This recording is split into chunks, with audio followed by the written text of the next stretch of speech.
ಓಂ ಗಂಗಣಪತಯೇ ನಮಃ. ಶ್ರೀ ಗುರುಭ್ಯೋ ನಮಃ. ಹರಿ ಓಂ. ನಮಸ್ಕಾರ.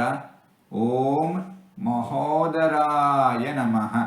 ಭಗವಂತ ಅಪ್ರಾಕೃತವಾದ ದಿವ್ಯವಾದ ನಾಶರಹಿತವಾದ ದೇಹವನ್ನು, ಅಂಗಾಂಗಗಳನ್ನು, ಉದರವನ್ನು ಹೊಂದಿದ್ದಾನೆ. ಬ್ರಹ್ಮಾಂಡವನ್ನು ಉದರದ ನಾಭಿಯ ಮೂಲಕ ಸೃಷ್ಟಿಸಿದವನು ಭಗವಂತ. ನಾಭಿಯ ಮೂಲಕ ಚತುರ್ಮುಖನಾದ ಬ್ರಹ್ಮನನ್ನು ಸೃಷ್ಟಿಸಿದವನು ಭಗವಂತ. ಪ್ರಳಯ ಕಾಲದಲ್ಲಿ ಎಲ್ಲ ಜೀವಿಗಳು ಸೂಕ್ಷ್ಮ ರೂಪದಿಂದ ಭಗವಂತನ ಉದರದಲ್ಲಿ ನೆಲೆಸಿರುತ್ತವೆ. ಇಂತಹ ಭಗವಂತನನ್ನು ಮಹೋದರಾಯ ನಮಃ ಎಂಬುದಾಗಿ ವಿದ್ವಾಂಸರು ವರ್ಣಿಸುತ್ತಾ ಇದ್ದಾರೆ. ಹೀಗೆ 4 ತೊದಲು ಮಾತುಗಳನ್ನು ಆಡಿದ್ದೇನೆ.